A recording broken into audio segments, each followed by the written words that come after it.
السلام علیکم ورحمۃ اللہ وبرکاتہ۔ آج جو ہم بیان کر رہے ہیں جس کی اہمیت سے آپ سب آگاہ ہوں گے اور اس کی ناقدری کے متعلق بھی باخبر ہوں گے۔ آج میرا عنوان ہے حجاب کی اہمیت۔ تو جو لوگ ہمارے چینل پہ نیو ہیں ان سے گزارش ہے کہ ہمارے چینل کو ضرور سبسکرائب کریں، ساتھ لگے بیل کے بٹن کو آل پر پریس کر دیں تاکہ ہماری ہر آنے والی نیو ویڈیو آپ تک بآسانی پہنچ سکے۔ جزاک اللہ۔ یا ایھا النبی قل لازواجک وبناتک ونساء المؤمنین یدنین علیہن من جلابیبہن ذلک ادنی ان یعرفن فلا یؤذین وکان اللہ غفورا رحیما۔ اے نبی، اپنی بیویوں اور بیٹیوں اور اہل ایمان کی عورتوں سے کہہ دو اپنے اوپر اپنی چادروں کے پلو لٹکا لیا کریں، یہ زیادہ مناسب طریقہ ہے تاکہ وہ پہچان لی جائیں اور نہ ستائی جائیں۔ اللہ تعالیٰ غفور الرحیم ہے۔ ایک اور آیت میں لقد خلقنا الانسان فی احسن تقویم، اور ہم نے انسان کو بہت اچھی حالت میں پیدا کیا۔ اللہ تعالیٰ نے انسان کو تمام بہترین اوصاف کے ساتھ پیدا کیا، اور انگریز مفکر کے مطابق پیدا تو اس نے تمام مخلوقات کی مگر جلوہ نمائی کے لیے انسان کو پیدا کیا۔ جہاں انسان کی تخلیق میں ناک، کان، آنکھ بطریق احسن دیے ہیں، اس میں بہترین صلاحیتیں بھی پیدا کیں۔ دل و دماغ کو خواہشات، جذبات اور امنگوں کا مرکز بنا دیا۔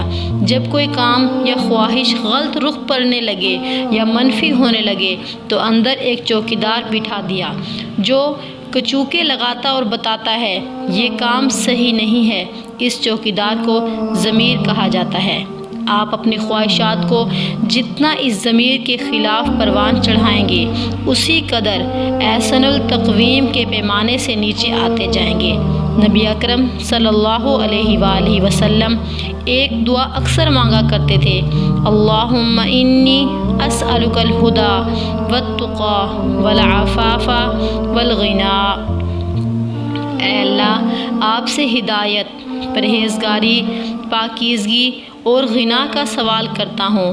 ان سب مطلوب صفات کا تعلق حیا سے ہے۔ اگر حیا نہیں تو ان میں سے ہر وصف بیکار ہے۔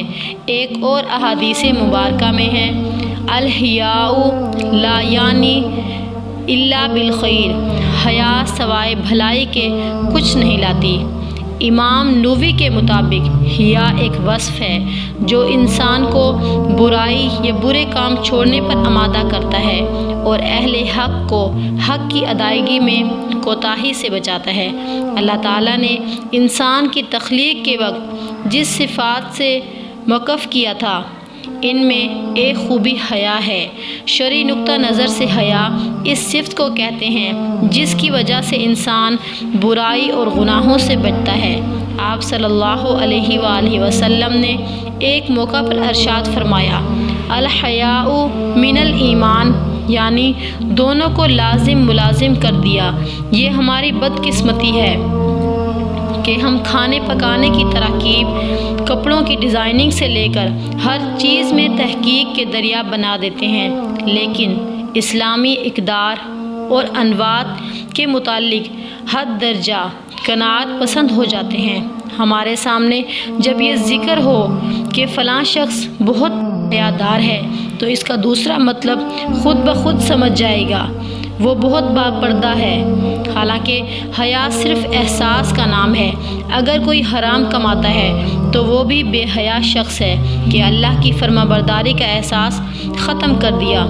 اسلام مذہب کی تمام تر تعلیمات اسی وصف کے ارد گرد گھومتی ہیں، اور یہ حیا کے دائرے کا رکود دماغ میں آنے والی سوچوں، دلوں میں پیدا ہونے والی امنگوں، پیٹ میں جانے والے لقمے تک لے جاتا ہے۔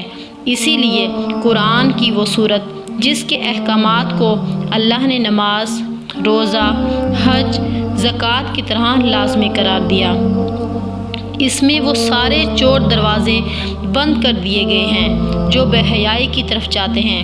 حدیث کا مفہوم یہ ہے، اللہ تعالیٰ سے حیا یہ ہے کہ انسان اپنے سر کو اور ان تمام قوتوں کو جو سر میں ہیں حفاظت سے رکھے، اور پیٹ کو اور ان تمام اعضاء کو جو پیٹ سے وابستہ ہیں اللہ کی نافرمانیوں سے بچا کر رکھے۔